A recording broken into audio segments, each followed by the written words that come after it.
नमस्कार। खबर कर्म राष्ट्र राष्ट्रियता विकास र जनताको पक्षमा बाहेक अरु सबैमा स्वतन्त्र रहनु पर्दछ। विश्व प्रेस स्वतन्त्रता दिवसको शुभकामना भन्दै आउनुहोस् सुरु गरौं आजको खबर भित्रको खबर रमा सुमन ढुङ्गाना।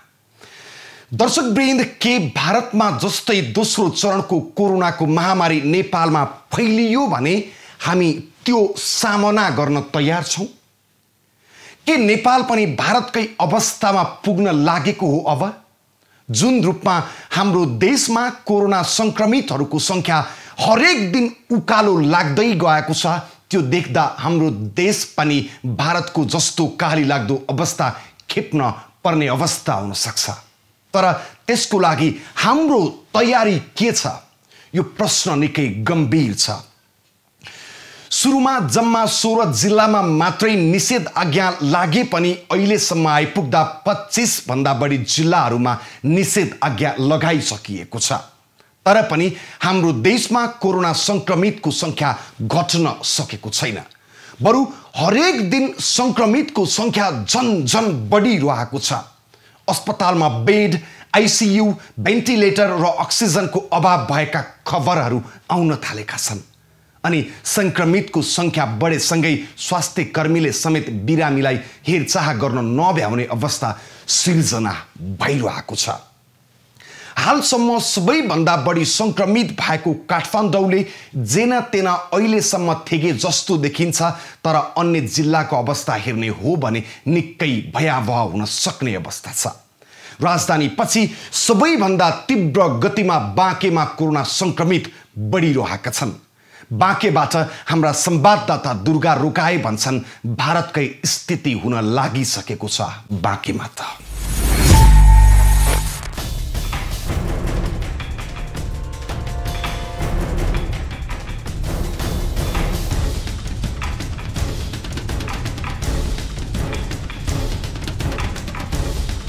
दर्शकवृन्द, अघिल्लो वर्षको यही समय फर्केर हेर्ने हो भने नेपालमा कोरोना संक्रमितको संख्या औलामा गर्न सकिने अवस्थामा थियो। तर अहिले 3,30,000 भन्दा बढी संक्रमित भइसकेका छन् हाम्रो देशमा। 3,300 भन्दा बढीको कोरोनाकै कारण मृत्यु भएको छ।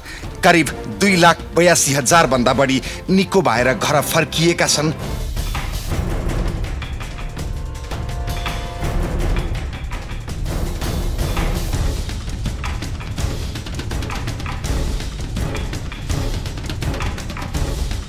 अहिले दोस्रो लहरको कोरोना भाइरसका कारण देशका झन्डै 2 दर्जन भन्दा बढी जिल्ला कोरोनाको हट स्पट बनेका छन्। त्यसैमध्ये संघीय राजधानी काठमाडौँ पछि बाँके कोरोनाको हट स्पट बनेको छ। दर्शकवृन्द, बाँकेमा दोस्रो लहरको कोरोना अत्यन्तै तीव्र गतिमा फैलिएको छ र नियन्त्रण बाहिर छ। केही समय अगाडि हस्पिटलमा निकै भयावह अवस्था थियो र बेड संख्या नपाएर कोरोना संक्रमितहरू निकै चितकार अवस्थामा थिए। बिस्तारै अस्पतालमा बेड संख्या थपिएको छ र स्थानीय तहहरूले पनि आइसोलेसन अक्सिजन सहितको आइसोलेसन तयार गर्दैछन्। तर पनि स्थिति नियन्त्रण बाहिर नै छ। बाँकेको नेपालगञ्ज स्थित धेरै कोरोना संक्रमित भएको भेरी अस्पतालको दृश्य हो यो।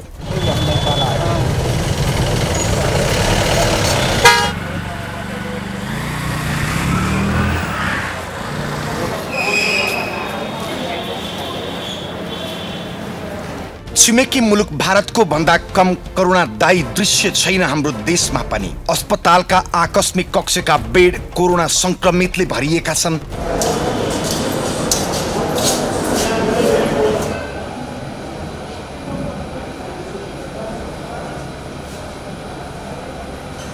अक्सिजनको सहारामा छटपटाइरहेका शरीरहरूले असह्य पीडा व्यक्त गरिरहेका छन्। आकस्मिक कक्षमा सबैतिर बेहाल छ। अस्पताल बाहिरै मर्नु भन्दा यहाँ ल्याएर अक्सिजन मात्रै दिन सक्दा पनि अलिकति सास अड्किन्छ कि भनेर आश बोक्नु बाहेक अरू विकल्प छैन जनतामा। र त्यति गर्न पनि नसकिने अवस्था आएको छ बाँकेमा अहिले।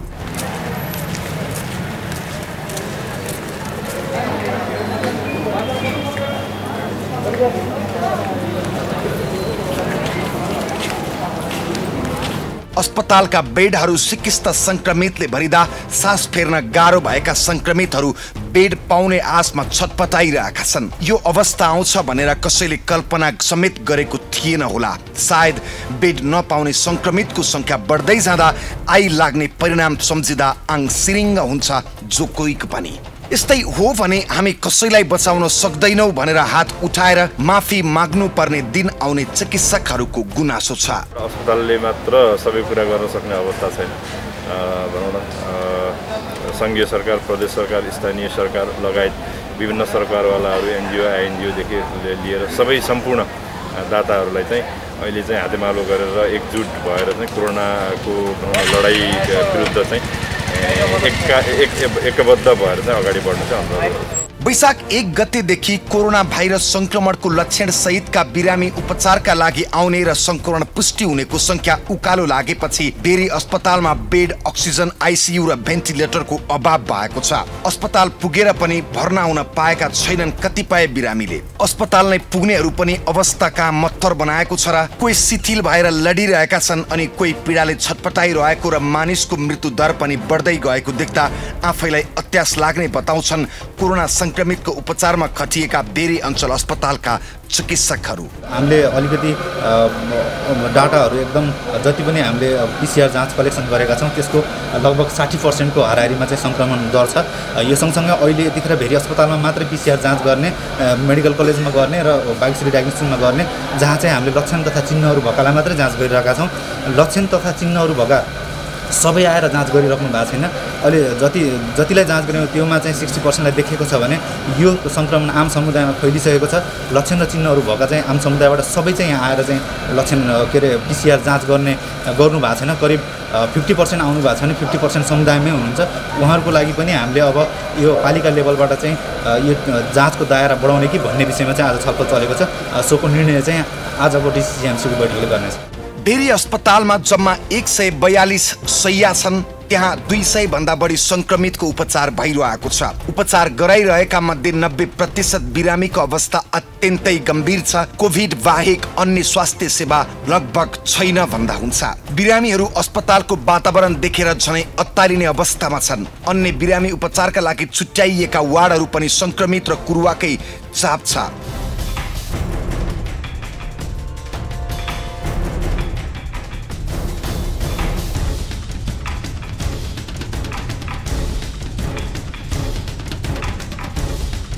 कुरुवाहरूको पनि परीक्षण गरे प्रायमा संक्रमित पुष्टि हुने निश्चित छ।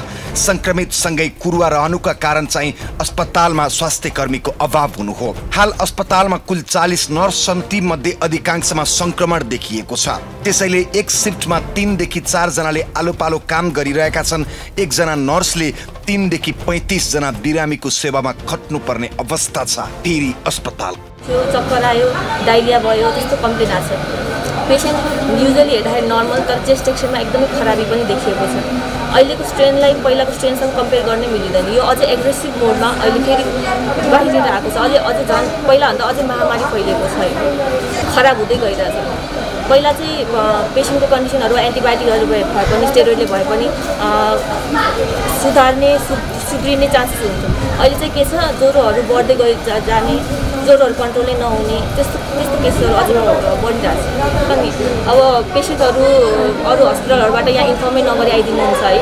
यहाँ इन्फर्म गरिसकेपछि हामी बेड खाली छ छैन त्यो इन्फर्मेसनहरू हामीले दिन सक्थ्यौँ। तर एकैचोटि एम्बुलेन्स लिएर आइदिनुहुन्छ, हामीसँग बेड हुँदैन, सुविधा हुँदैन। पेसेन्टहरूलाई कहाँ राख्ने? पेसेन्टहरूले भित्र छिराइदिनुहोस्, भुइँमा राखिदिनुहोस् भन्नुहुन्छ, त्यसमा त मिल्दैन। पेसेन्ट उहाँहरूलाई अक्सिजन चाहिन्छ होइन, प्रपर म्यान पावर पनि छैन हामीसँग। स्टाफहरू पनि एकदम लिमिटेड छन्। त्यही पनि हामी एकैचोटि यो महामारी फैलिएर पनि हामी एकदम प्रयास गरेका छौँ, हामी सक्दो प्रयास गरेका छौँ। हामीलाई पनि गाह्रो भएछ, तर हामीले त्यो कम्प्लेन चाहिँ कहिले पनि गरेको छैनौँ। पेसेन्टहरूलाई सकेसम्म हामीले सजिलो हुने तरिकाले नै राखिरहेको छौँ। अब एकैचोटि धेरैजना पेसेन्ट आइदिनुहुन्छ, बेड खाली छैन, हामीले पनि कहाँ राख्नु भइरहेको छ। एउटा बेडमा 2 जना पेसेन्ट राखे पनि हामीले सकेको छौँ। बेडहरूलाई बिचमा बसाएर पनि हामीले ट्राई चाहिँ गरिरहेको छौँ पेसेन्टहरूलाई राख्नलाई, तर बेड एकदम लिमिटेड भएको कारणले हामीले एकदम गाह्रो भइरहेछ अहिले यो महामारीसँग जुझ्नको लागि। यति बेला बेरी अस्पतालमा एनेस्थेसियोलोजिस्ट बिरामीलाई बेहोस पार्ने डाक्टर एकजना मात्रै छन्। उनलाई सघाउन चाहिने सहायक पनि छैनन्। परिस्थिति दिन प्रतिदिन बिग्रदै गइरहेको छ। आवश्यकता अनुरूप कर्मचारी प्रदेश सरकारसँग माग गरेका छन् उनीहरूले, तर मृत्युको आहलमा को आउन सक्छ र यसरी गुनासो पोख्छन् चिकित्सकहरू। गत वर्ष र यो वर्षमा थोरै मैले भिन्नता के पाएँ भने राज्यको तर्फबाट सरकारबाट चाहिँ गत वर्ष चाहिँ क्वारेन्टाइनमा राख्नेदेखि लिएर आइसोलेसनमा राख्नेदेखि लिएर स्क्रिनिङका कार्यक्रम थिए।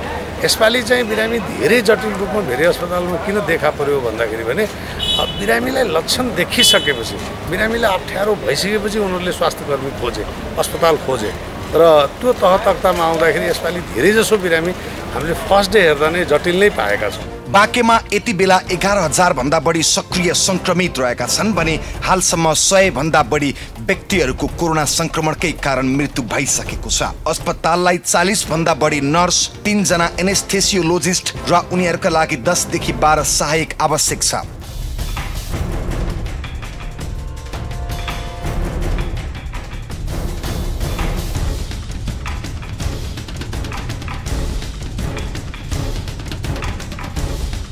प्रदेश सरकारसँग जनशक्ति माग त गरेका छन्, तर प्रक्रिया कति लामो हुने हो टुङ्गो छैन। आवश्यक कर्मचारी आउन जति ढिला हुन्छ संक्रमितको दर र मृत्यु दर पनि बढ्दै जाने पक्का छ। बाँकेको तितो यथार्थ हो यो। लुम्बिनी प्रदेशको यो जिल्ला कोरोनाको कारण आक्रान्त बनिरहेको छ, तर लुम्बिनी प्रदेशमा यो कोरोना महामारीको सङ्कटलाई कसरी पार लगाउने भन्दा पनि सरकार बनाउने, सरकार ढलाउनमै व्यस्त छन् सरकार र राजनैतिक दलहरू।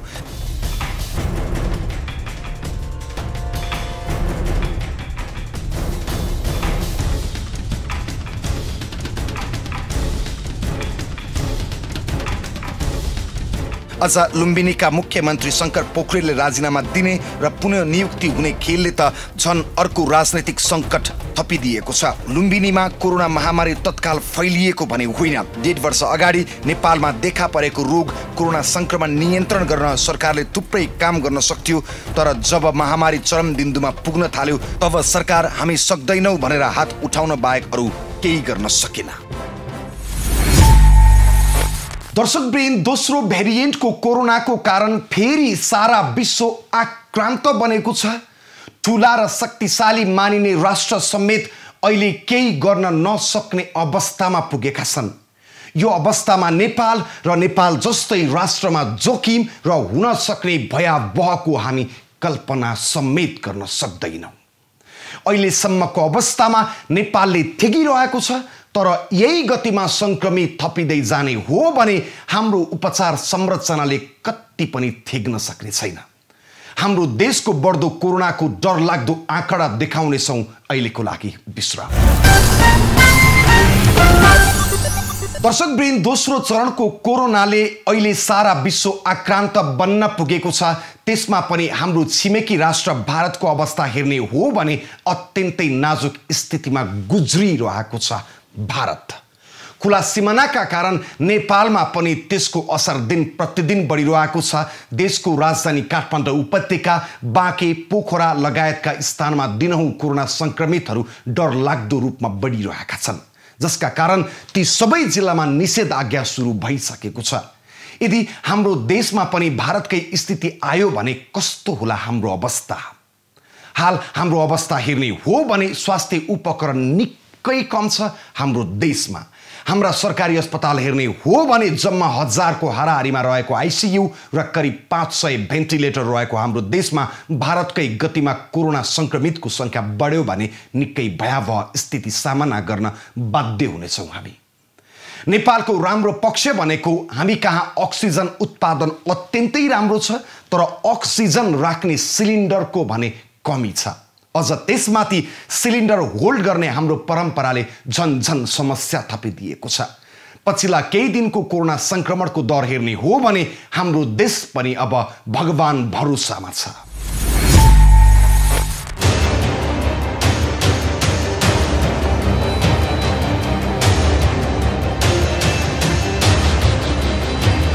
दर्शकवृन्द, कोरोना संक्रमणको दोस्रो लहरले यति बेला मुलुक आक्रान्त बनेको छ।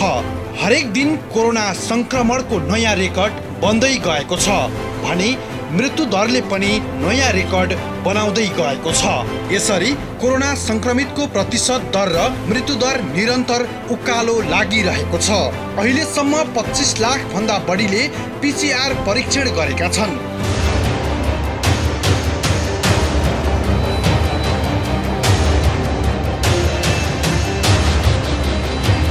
PCR परीक्षणबाट दैनिक 7,000 भन्दा बढी संक्रमित थपिरहेका छन् भने 25 देखि 40 जनाको हाराहारीमा मृत्यु हुने गरेको छ। अहिलेसम्म नेपालमा 3,40,000 भन्दा बढी संक्रमित भएका छन्, जसमध्ये 3,300 भन्दा बढीको मृत्यु भइसकेको छ।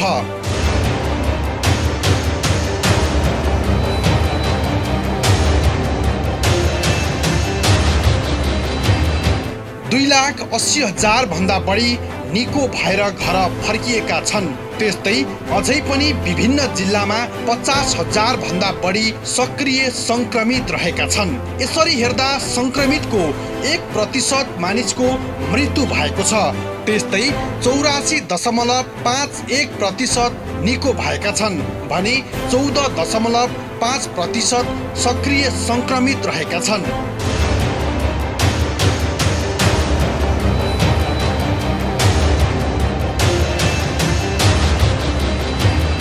यसरी तथ्याङ्क हेर्ने हो भने 21 देखि 50 वर्ष उमेर समूहका युवा युवतीहरू बढी संक्रमित भएका छन्। सक्रिय संक्रमित संख्याको झण्डै 25,000 भन्दा बढी युवा युवती संक्रमित रहेका छन्। यसरी तीव्र गतिमा फैलिरहेको कोरोनाको नयाँ भेरिएन्टको जोखिममा युवा वर्ग मात्र नभएर बालबालिका पनि उत्तिकै जोखिममा रहेका छन्।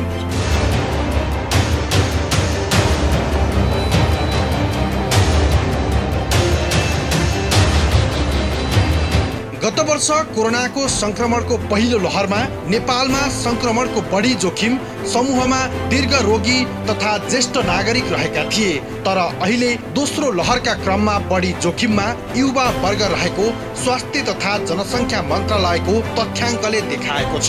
यसरी संक्रमण बढिरहेका बेला र अस्पतालको अभावमा बिरामीको मृत्यु भइरहेका बेला सरकारले बेड संख्या थप्ने, खुल्ला ठाउँमा खाली रहेका भवनहरूलाई उपचार स्थल बनाउन समेत सकेको छैन।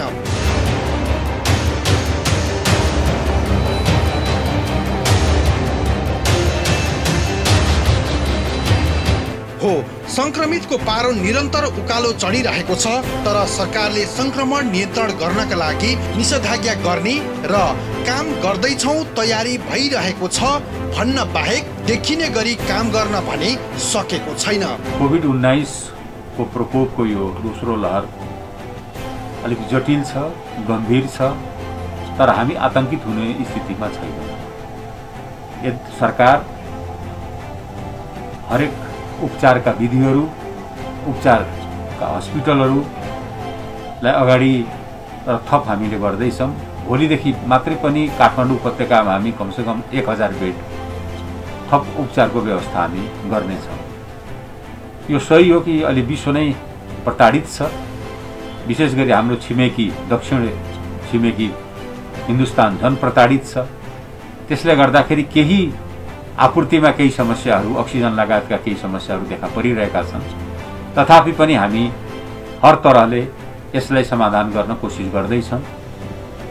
तपाईहरुले यहाँ सबैलाई आग्रह के छ भने आतंकित हुने अवस्था छैन। सबै जिम्मा सरकारले लिएको छ र सरकार आफ्नो प्रतिबद्धता पूरा गर्न कटिबद्ध छ। यसको साथै मलाई थाहा छ यस पीडाको समयमा संक्रमितहरूले जुन दुख भोगिराख्नु भएको छ, जुन यो महामारीले पीडा प्रदान गरेको छ, त्योसँग म परिचित छु र म दुखित पनि छु। तर सरकार यहाँहरूको साथमा छ। बाहिर प्रचार भए जस्तो सरकारले हातखुट्टा छोडेको छैन। सरकार जिम्मेवारीका साथ आफ्नो कर्तव्य पालनमा अगाडि बढेको छ। यथासम्भव हरसम्भव विश्वमा उपलब्ध हरेक साधन स्रोत, भ्याक्सिनको कुरा होस् या अन्य अक्सिजन सिलिन्डरको कुरा होस्, सबै जोहो गर्नमा सरकार दत्तचित भएर लागेको छ। यसका लागि जीवनदानी केही औषधिहरू पनि 2-3 दिनभित्रै अब आपूर्ति हुनेछन्। एकैचोटि यो सङ्क्रमण यो आक्रामक पनि छ, यो अहिलेको दोस्रो भेरिएन्ट्स अथवा दोस्रो स्वरूप जुन छ आक्रामक पनि छ, जसले गर्दाखेरि हठात अलिक सङ्ख्या बढ्दो छ। त्यसकारणले व्यवस्थापनमा अलिकति कहीँ त्रुटि भयो होला। त्यसको लागि म फेरि नैतिक जिम्मेवारी पनि लिन चाहन्छु स्वास्थ्य मन्त्रीको हैसियतले। तथ्याङ्क केलाउँदा कोरोना संक्रमित हुनेमा सबैभन्दा बढी 30 वर्षदेखि 39 वर्ष उमेर समूहका छन्। यो उमेर समूहका दैनिक 1400 बढी संक्रमित हुने गरेका छन्। त्यस्तै 20 देखि 29 उमेर समूह दोस्रो बढी संक्रमित हुने उमेर समूहमा पर्छ। यो उमेर समूहमा दैनिक 1300 भन्दा बढी संक्रमित देखिएका छन्। कोरोनाको दोस्रो लहरमा संक्रमितको जोखिममा बालबालिका समेत रहेका छन्।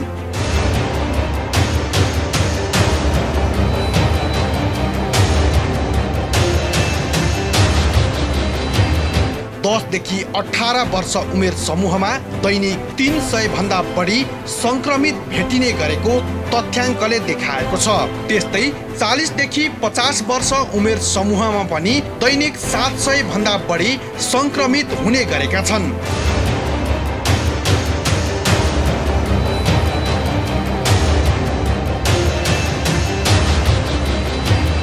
कोरोना संक्रमणको उपचार गराइरहेका अस्पतालहरूमा पनि अहिले 50 वर्ष मुनिका संक्रमित धेरै आउने गरेका छन्। साथै संक्रमणका कारण स्वास्थ्य जटिल हुनेहरूमा पनि 19 वर्षदेखि 30 वर्ष उमेर समूहका बढी छन्।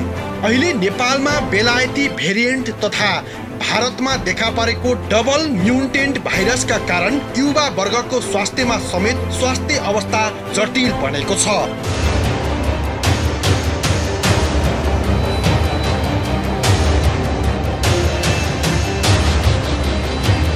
अहिले नेपालमा देखा परेको नयाँ भेरिएन्टको कोरोना भाइरसको जोखिममा सबै उमेर समूहका मानिसहरू प्रभावित भएको पाइन्छ।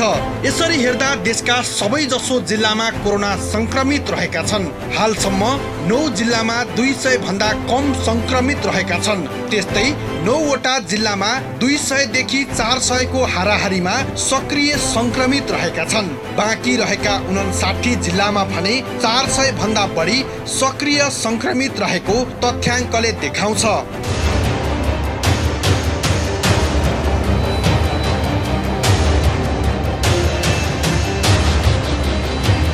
अहिलेसम्म सबैभन्दा बढी बागमती प्रदेश र त्यसमा पनि काठमाडौँमा सबैभन्दा धेरै संक्रमित रहेका छन्। त्यसपछि प्रदेश नम्बर 2 बढी संक्रमित रहेको छ। त्यसपछि लुम्बिनी प्रदेश तेस्रो सबैभन्दा बढी संक्रमित हुने प्रदेशमा पर्दछ। त्यसैले संक्रमण हुनबाट बच्न र बचाउन सबैले स्वास्थ्य मापदण्डलाई राम्रोसँग पालना गर्न बाहेक अरू कुनै विकल्प देखिँदैन। दर्शकवृन्द, हो सरकारले थालेको अभियानमा तपाईँ हामीले साथ नदिने हो भने कोरोना कहरले दिने पीडा निकै खतरनाक हुनेछ। यदि पर्याप्त स्वास्थ्य सेवा उपलब्ध भएको भए हामीलाई केही हलुका हुने थियो, तर यो अवस्था छैन हाम्रो देशमा। अझ उल्टो स्वास्थ्य मापदण्ड पालना गर्न हिचकिचाउने नेपालीको चलनका कारण खतरा दिन प्रतिदिन बढिरहेको छ। सरकारकै अधिकारीको भनाइ सुन्ने हो भने अस्पतालमा बेड नभएको र भारतको अवस्था आउन सक्ने र त्यो बेला केही गर्न नसक्ने भनाइ आइसकेको छ सरकारी अधिकारीहरूको। थप प्रसङ्ग जोड्नेछौँ, अहिलेको लागि विश्राम। दर्शकवृन्द, दोस्रो चरणको कोरोना र त्यसले नेपाललाई पारेको र हुन सक्ने खतरामा केन्द्रित छौँ आजको खबरभित्रको खबरमा। छिमेकी देश भारतको भयावह अवस्था नेपालमा पनि नहोला भन्न सकिन्न, किनभने हरेक दिन भारतबाट नेपाल आउनेको सङ्ख्या लाखभन्दा बढी छ अनि ती मानिसलाई न त क्वारेन्टाइनमा राख्ने व्यवस्था गरिएको छ न त उनीहरूको स्वास्थ्य जाँच नै भएको छ। त्यसैको नतिजा हो भारतकै अवस्थामा नजिक पुगेको बाँके जिल्ला, जुन भारतकै अवस्थामा गुज्रिरहेको छ। विभिन्न अन्तर्राष्ट्रिय सञ्चार माध्यमका खबर हेर्दा भारतको स्थिति निकै कहाली लाग्ने खालका छन् र यदि हामी पनि बेलैमा सचेत नहुने हो भने हाम्रो स्थिति पनि त्यस्तै हुने सरकारी अधिकारीहरू नै स्वीकार गर्छन्। त्यसैले सरकारी तर्फबाट तुरुन्त सम्पूर्ण व्यवस्थापन तत्काल गरिनुपर्छ र जनता पनि अब अरूको मुख नहेरी आफै सुरक्षित बन्नुपर्ने बेला आइसकेको छ।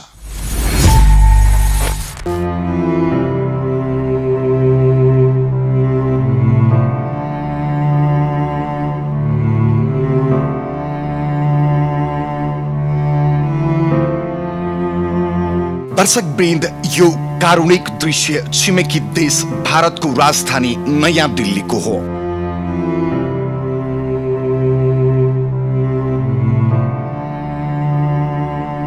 विभिन्न अन्तर्राष्ट्रिय सञ्चार माध्यमबाट सार्वजनिक भएका यी दृश्यहरू हेर्दा निकै कहाली लाग्दो छ। कोरोनाबाट मृत्यु भएका मानिसको शव जलाउने ठाउँ छैन, सबै मसान घाटहरू शवले भरिभराउ छन् अनि मृत्यु भएका आफ्ना आफन्तको शव जलाउनको लागि अस्पतालबाट कतिखेर शव आउँछ भनेर पर्खी बसेका यी मानिसहरूको अवस्था देख्दा कसको पो मन नरोला र।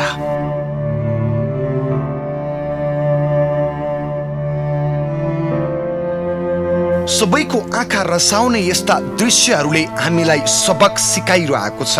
यी तस्बिर र दृश्यहरूले कोरोना महामारीबाट आफ्ना आफन्त गुमाउँदाको पीडा कस्तो हुन्छ भन्ने अनुभूति गराउँछ।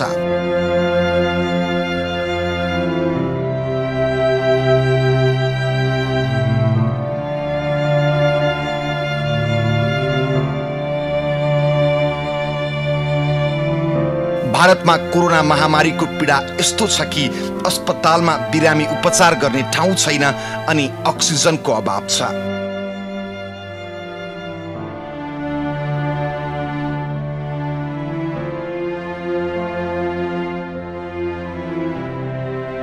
उपचार गर्ने शैय्याको अभावमा अस्पतालको भुइँमा, बाहिर सडकमा र एम्बुलेन्स भित्रै राखेर उपचार गराउनु पर्ने बाध्यता छ र सडकमै बिरामीहरू छटपटाइरहेका छन्।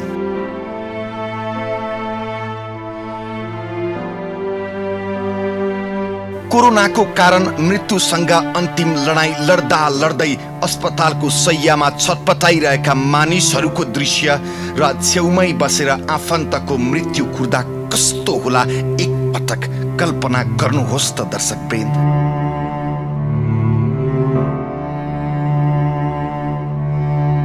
भारतमा 1,76,00,000 भन्दा बढी संक्रमित भइसकेका छन् भने झन्डै 2 लाख भन्दा बढी मानिसको कोरोनाका कारण मृत्यु भइसकेको छ। हो, यो अवस्था हामीबाट निकै नजिक छ। यो बेला हामी आफै सचेत नहुने हो भने यस्तो भयावह अवस्थाको सामना गर्नुपर्ने अवस्था नआउला भन्न सकिन्न हाम्रो देशमा पनि।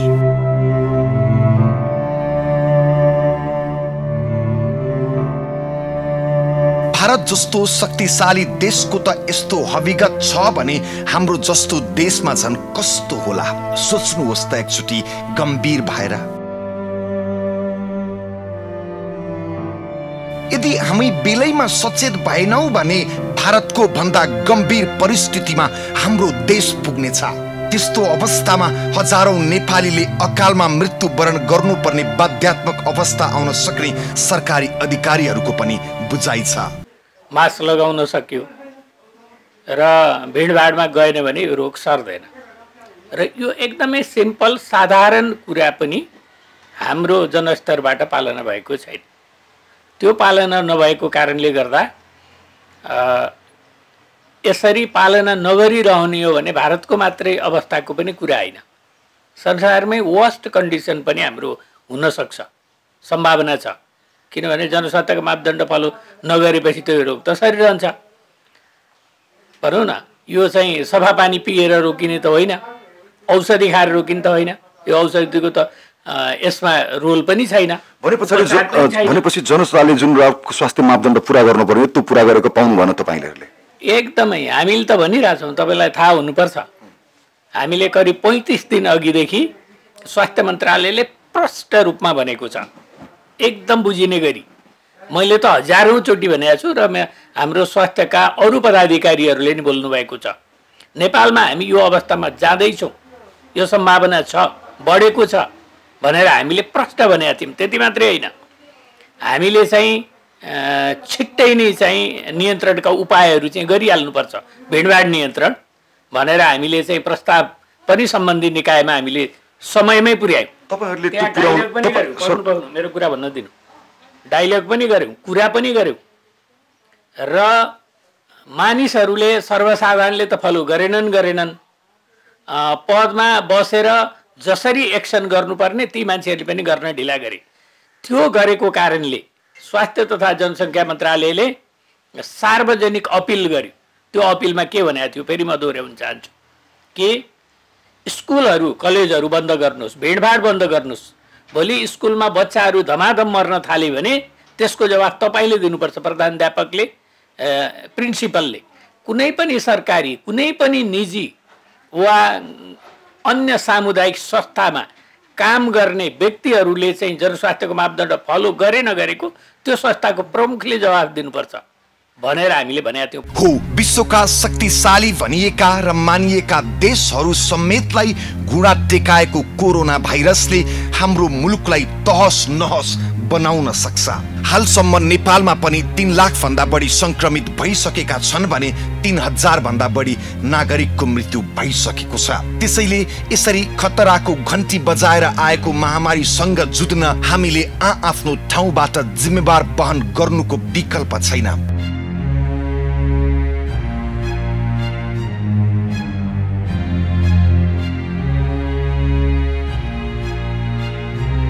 विश्वमा कोरोना भाइरस महामारीको दोस्रो र तेस्रो लहरको संक्रमण तीव्र रूपमा फैलिरहेको अवस्थामा यो जोखिमबाट नेपाल पनि अछुतो छैन। दिन प्रतिदिन संक्रमितको संख्या तीव्र गतिमा बढिरहेको छ हाम्रो देशमा।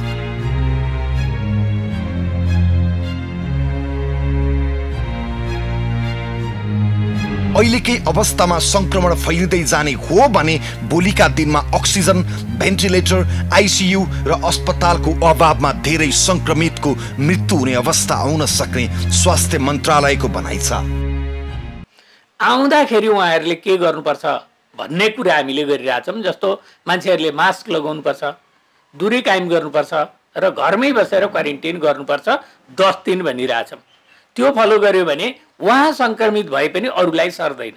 नम्बर 1, जहाँसम्म अस्पतालको कुरा गर्नुभयो, अस्पताल भनेको ओभरनाइट बन्ने चिज होइन र अस्पतालमा देशमा भएका अस्पतालहरूलाई व्यवस्थापन गर्ने हो। अस्पताल भन्ने कुरा चाहिँ आज बनाउन सुरु गरेर भोलि बनेर पर्सि काम गर्ने हुँदैन। त्यो अस्पताल भन्ने नेपालमा सम्भव छैन। फिजिकल स्ट्रक्चरले मात्रै काम गर्दैन। तपाईँ नि नेपाली हुनुहुन्छ नि, तपाईँको मिडियामा आज चाहिँ जस्तो एकछिन इक्जाम्पलको लागि तपाईँको घरमा 5 जना मान्छेलाई खाना छ, 25 जनासम्म आयो भने तपाईँले खुवाउन सक्नुहुन्छ, 500 जना आयो भने तपाईँ ह्यान्ड्सअप गर्नुहुन्छ, सक्नुहुन्छ भनेको यो भनाइ चाहिँ सरकारले हात ठडाएको हो। हात ठडाउँदैन, सरकारले चाहिँ म्यानेज गरिरहेको छ र तर सरकारले मेहनत गर्दा गर्दै कसरी यो संक्रमण घटाउन सकिन्छ भन्ने हरेक व्यक्तिले चासो राख्नुपर्ने हुन्छ, नभए भने यो घट्दैन। तपाईलाई एकछिनको लागि म भन्दैछु, म तयारी हुनु पर्यो, हजुर तयारी बस्नु पर्यो, उहाँहरु तयारी हो, सबै तयारी हुनु पर्यो, सबै तयारी हुनु पर्यो। यो रोग चाहिँ कुनै हावाबाट उडेर आएर सर्ने त होइन नि, यो त व्यक्तिबाट व्यक्तिमा सर्ने हो। व्यक्तिको दूरी कायम गर्यो, मास्क लगायो भने त सर्दैन हो। खतराको नजिक रहेको हाम्रो देश त्यस्तो भयावह अवस्था आउनु पूर्व नै सतर्कता अपनाउन जरुरी छ। तपाई हामीले पहिलो लहरको भाइरस नभए पनि दोस्रो र तेस्रो लहरको भाइरस निकै शक्तिशाली रहेको विज्ञहरूले बताउँदै आएका छन्।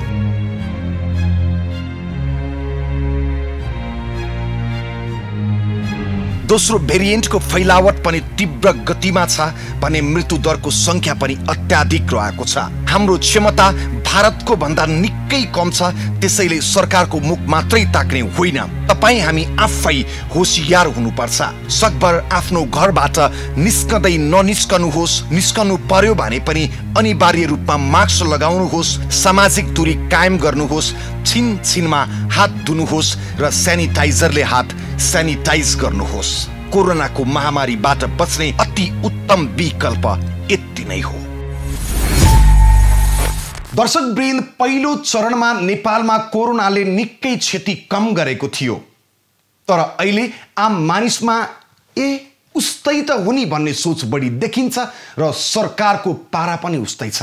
त्यही कमजोरीका कारण अहिले भारतले निकै पीडा खेपेको छ। यदि बेलैमा सचेत नहुने र तयारी नगर्ने हो भने हाम्रो देश पनि भारतकै अवस्थामा पुग्नेछ, जसको सुरुवात बाँकेमा भइसकेको छ। थप आइसियु र भेन्टिलेटर थप्ने विषय कसैले सोचेको छैन। उता अक्सिजन सिलिन्डर भित्र्याउने बारे कुनै तयारी भएको छैन। सरकारको तयारी निषेध आज्ञा लगाउने बाहेक अरू खासै देखिँदैन। यस्तै अवस्था रहने हो भने हाम्रो स्थिति पनि भयङ्कर हुनेवाला छ। हामी के भन्छौँ भने अब पनि अर्काको मुख ताकेर नबसौँ, हेलचक्र्याइ नगरौँ, आफै जागौँ कोरोना विरुद्ध। सामाजिक दूरी कायम राखौँ, घरबाट ननिस्कौँ, मास्क अनिवार्य लगाऊँ, साबुन पानीले पटक पटक हात धोऊँ र सेनिटाइजर हातमा लगाएर सेनिटाइज गरिराखौँ। आफू पनि बचौँ र अरूलाई पनि बचाऊँ। बेलैमा सचेत भएनौँ भने यो जिन्दगी समाप्त हुन सक्छ। हवस् त, आजलाई यति। अर्को अङ्कमा अर्को खास विषय लिएर उपस्थित हुनेछु। खबरभित्रको खबरको लागि हेर्दै रहनुहोला एबी न्युज खबर। नमस्कार।